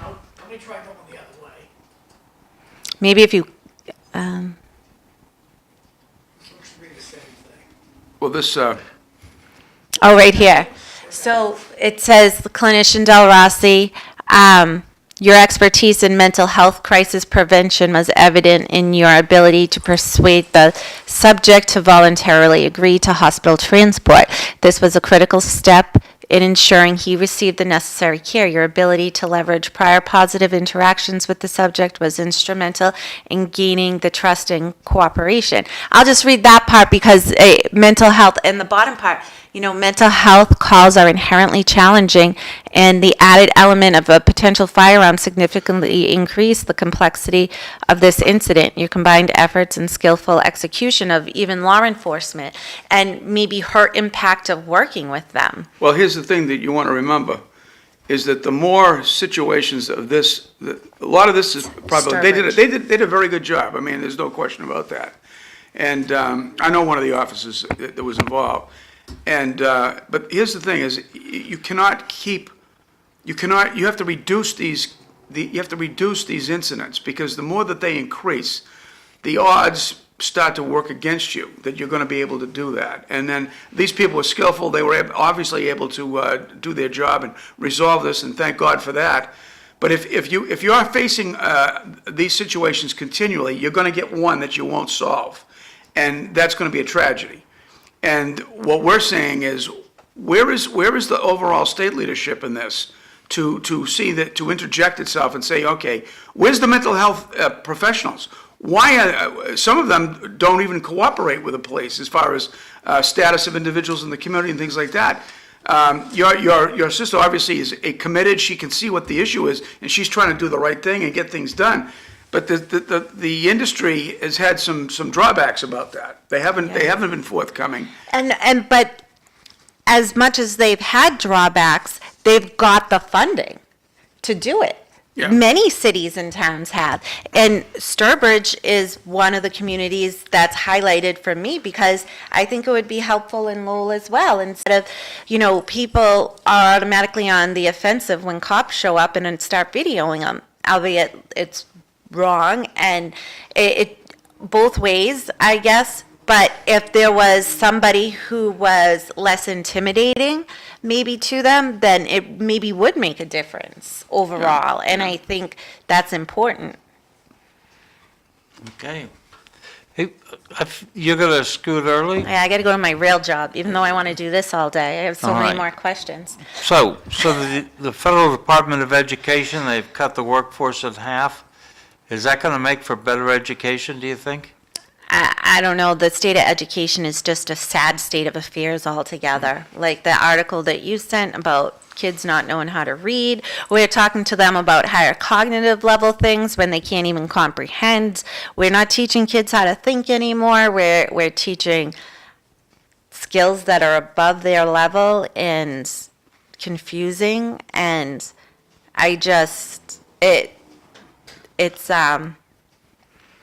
I don't know. And like we were talking about a little earlier, Comment from the audience. Jay makes a good point. Unfortunately, in today's society, the thought of personal responsibility is not taught to the citizens. Everyone's a victim. That's a person who's astute. There's a wider problem going on here. I think you'll all agree. And the police are just one aspect of it. But if you look around, our transportation system is in a shambles. Our educational system's going down. I went for my annual checkup yesterday, and my physician is concerned about whether she's going to be able to continue her practice in Massachusetts because of some of the policies that are coming down. So we have a situation in which Massachusetts society is facing some significant challenges in policies. And the police are one big part of it, but it's a larger problem. Yeah. it really is. Like we were saying earlier, this is just at the state level where discombobulated and don't know. We can't untwine it. So the federal level must be even more. I mean, it's... Well, there's some information that indicates that it is pretty bad. It's been coming out for the last 6 weeks, right? As far as where the money's going and who's spending it. So, but this is why you need reform, and there has to be a will for reform. Yeah. Look at Diana DeZoglio. Yeah. Yeah. They won't, emerging as one of the more prominent reformers in the Commonwealth. and the state legislators just lined up behind the speaker. Voted against it. Voted against what the people voted for. Yes. And it's just like, how does anyone get anything done when you're allowing the people to vote, they vote for something, and then you take the higher power and vote against it? Well, you bring up a good point. Everybody in this community, as well as our own, should be inquiring as to how their state representative voted and what their position is with regard to Senator, to DeZoglio's initiative, right? State auditor, right? DeZoglio. And if they don't support that, then there's your problem right there. I mean, you've sensed it. Cliff senses it, John senses this. This is a problem on Beacon Hill, and we've got to find out why. And she's the only one that I can see right now that's actually making the effort to try to uncover some of the fundamental facts and circumstances explaining what's going on. I support her 100%. So, Why doesn't the state legislature? There are no consequences for it. State reps that come here, I'm not lining up behind her. I think you just said it, there's no consequences. Yeah, and the consequences. Election are year's next year. Well, somebody's got to step out. Election year's next year. And Tara Hung, he's coming pretty soon. We'll have to ask him, how does he feel about the audit? And I'm going to, I don't want her coming here. Nobody wants an audit. I was watching Teddy Panos the other day with Marty Laurie, and he had a sheet that he pulled up of all the state reps that voted against Diana's. And I think Tara Hung was, being a Howard, and I mean, they were saying that that's a good move because it's his first year as a freshman in the House, in the state representative. But I don't know where they got that sheet, but. Well, the feedback I get from the state reps that I've been talking to for the past 25 years, the vindictiveness of the speaker is what they're afraid of. What does the speaker want? The speaker doesn't want her here. Then I'm voting no. They line up behind the speaker. Take care now. Nice to see you again. Thank you for the coffee. No problem. Thanks for the donut. Anytime. Enjoy your Bavarian. Sweet outfit you're wearing today, Thanks. by the way, just a FYI. Thank you. So, Dennis, speaking of the politics, everything's sort of edged just a little bit towards the Republican side in last November. Do you think that's because Republicans were more appealing to voters, or do you think that was just people rejecting Joe Biden and Kamala Harris? So you're talking about the federal level, or you're talking about state level? The federal level, but filtering down to the state level. Well, from a political point of view, I mean, obviously, I think the president made a compelling case, very compelling case for change when President Biden was unable to even articulate his position in that debate. That was a monumental point of departure, an inflection point, if you will. So, and then the second thing was that Harris jumped in, and she they didn't go through any process of nomination. She just picked it up, and she really couldn't articulate her position either. And I think Trump was able to do so. So I think he made the sale. Now, as far as Massachusetts is concerned, I think the circumstances in this state are very bleak. I think there's been a lock on the legislature for not just this particular time, but I think it goes back actually almost a whole generation. There's really no, and I've said this before, that there's very little democracy in Beacon Hill. There's no discussion, there's no debate. Everybody seems to be locked in on one side or the other. And when you have a situation like that, it's very difficult to try to push for reform. We try to do it, but it's very difficult.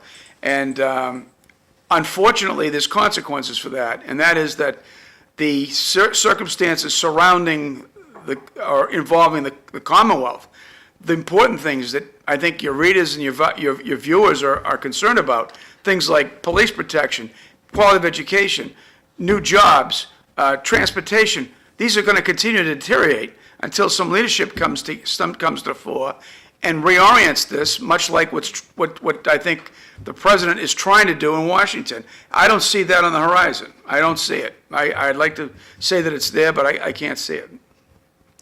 So, what do the people you associate with, what do they think about this Elon Musk and Doge and looking for bad spending at the Well, federal level? we're nonpartisan. We don't discuss politics. We have Yeah. members of our organization who are staunch Democrats, staunch Republicans, people in the middle.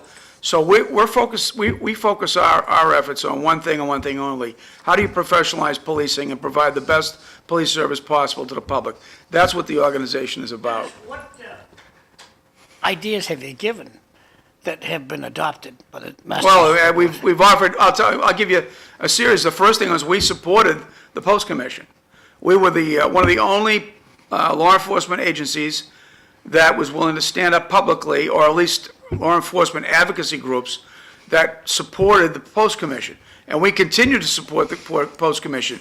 We try to engage the Post Commission in discussions. We participate in meetings when they're available to us.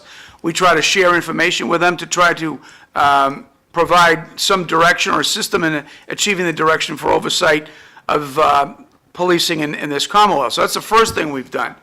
The second thing we've done is we've been very aggressive in communicating with the governor's office about the leadership of the Massachusetts State Police. Now, I can't claim that we were responsible for Do you think General Jeffrey Noble coming in. Is her ear open to you, or does it fall on a deaf ear?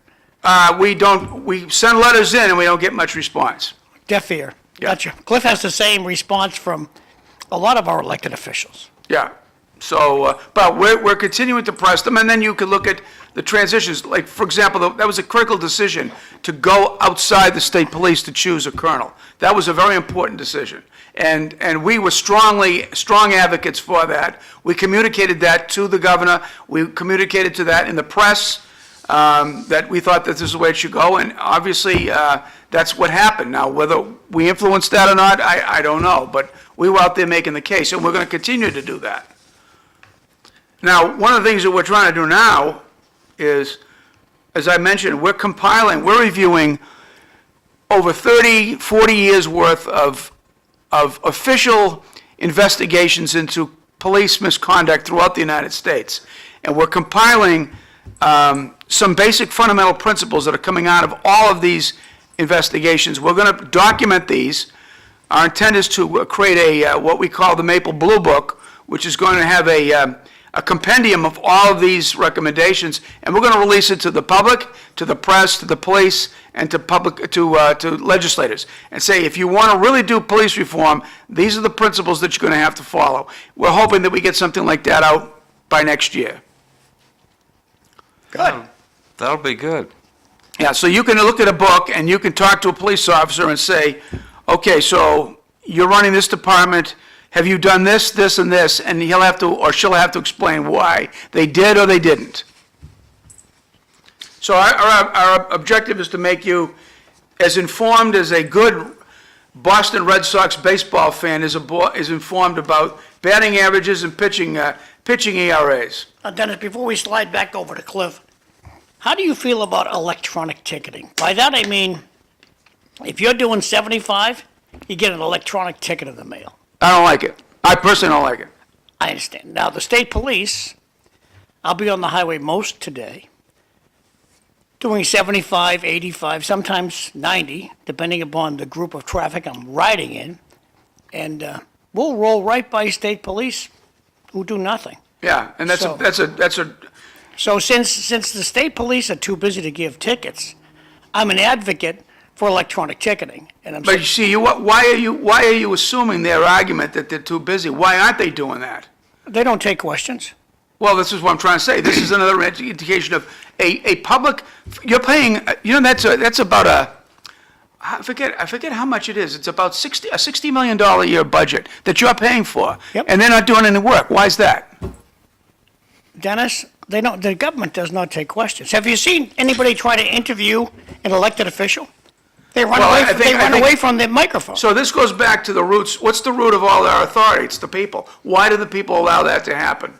The Democratic Party is super powerful, and it's all about our side's got to win. We don't care who the scoundrel is we're running up the flagpole. Our side's got to win. I got to stop talking, let Cliff go. Let's Go go ahead. back to the freeway that John was talking about. So let's say it's Mark 65 and traffic is flowing smoothly at 75. Does that mean we should be ticketing all those people, or does that mean that we actually have a nice flow of traffic and we shouldn't interfere with it by trying to pull people over? Well, here's the deal. This goes back to Pillion Reform number 9, which says that the absence of crime and disorder, not the visible presence of police action, is the true measure of police success. So the bottom line here with traffic, if you're able to flow and you're able to do it safely, then there should be latitude for you to be able to do that. The function that the state police should be providing is that when they become aware of the fact that incidents of accidents, injuries are increasing, then their responsibility is to step in and to be able to try to reduce that problem. And there's 3 ways they do it. Number 1, they can educate people, which is putting out more information, or even using stops is an informative method to try to get people to slow down. They can engineer situations, which means they can improve roadway, advocate for improvements of road ramps, stop signs, things like that. And the third thing is enforcement, getting out and booking you, giving you a $100, $200 fine for speeding. But the object of the whole thing is not just to give the ticket. The object is, by giving the ticket, to have an impact on a collective problem. And there has to be a relationship between that. That's proper policing. Individual efforts just to hit you with a ticket is not the way to do it. Government does not take suggestions from taxpayers. Great show today. Thanks for your dedication and service to the people in the Commonwealth. Mr. Galvin, pothole of the day, East Merrimack Street. The whole street. Thanks, Jay. Have a good weekend. So Jay's off of Fairmount and on to Merrimack. Then as I travel through Tewksbury police have a genius idea. They have a police cruiser parked at the school. Now, likely it's just parked there to collect and dust. There's no cop inside. But it also tells any potential troublemaker, I don't think I want to go into a school in Tewksbury. At Lowell, the Rogers School right across the street, we have 150 police cruisers in Lowell. A lot of them don't operate well. Why isn't one parked at the Rogers School? Why isn't one parked outside Lowell High School? Well, I'm gonna help you become a educated consumer of police services. Whenever you see anything like that, ask yourself the question, what is the intended effect is it having? Is it actually having an effect? If it does, it's a good process. If it's a gimmick, it's not gonna work. If Okay. I'm a potential problem maker, I'm going to go into a school to affect harm on the living souls that are in the school. It's definitely a deterrent. Yeah, but John, I can tell you from personal experience. Do you remember the special lane on the turn on 93 where you had to have multiple people in the car? Oh, yeah, Okay, still there. right. So when that first got through, right, there were people putting mannequins in the cars with them. I remember. Yep. All right. I mean, that'll affect a person like you who has a sense of responsibility, right? And you say, okay, yeah, I know. But somebody who doesn't have a sense of responsibility is not going to care less. They're going to understand that that's just a car, it's sitting there. So it can be it can be an effective deterrent, but if that's your whole program, then you're not going to, the question is, what is the achievable effect? Now Tewksbury Police Department have a very challenging job. That is a very tough community. Their drug issue in Tewksbury has been significant, and I think they've tried to do significant work to try to reduce that. And I commend them for that.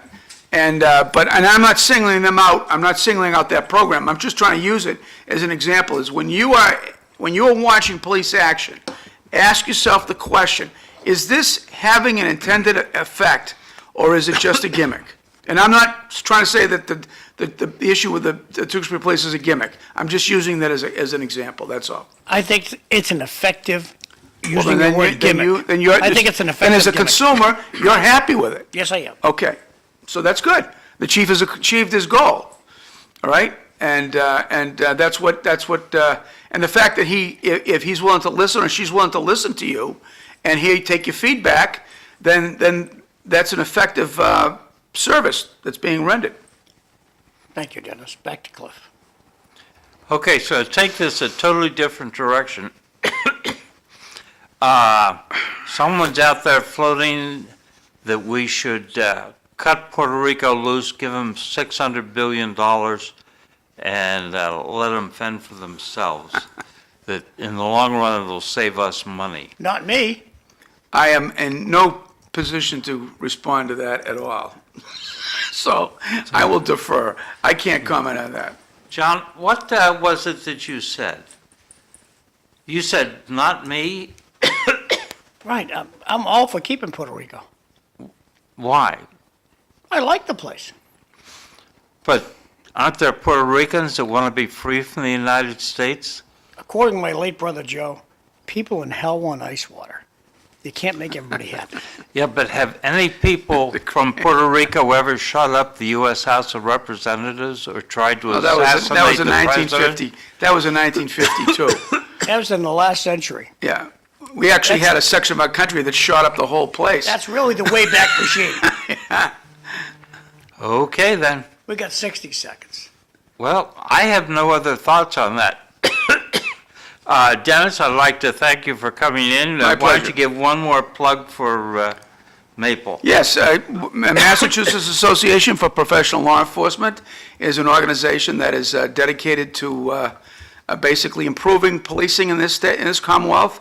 And we've got a lot of good folks involved, and we just want you to know about it. And if you want to support us, you can contact Cliff, and he can get you in touch with me, and we'd be glad to go further with you. Sounds good. Thank you very much for coming in, and everyone have a good weekend. And on Monday, it's St. Patrick's Day. We'll just be wearing green. See you Monday. Have Yeah. a good weekend. Thanks for watching. Green? Yeah, green.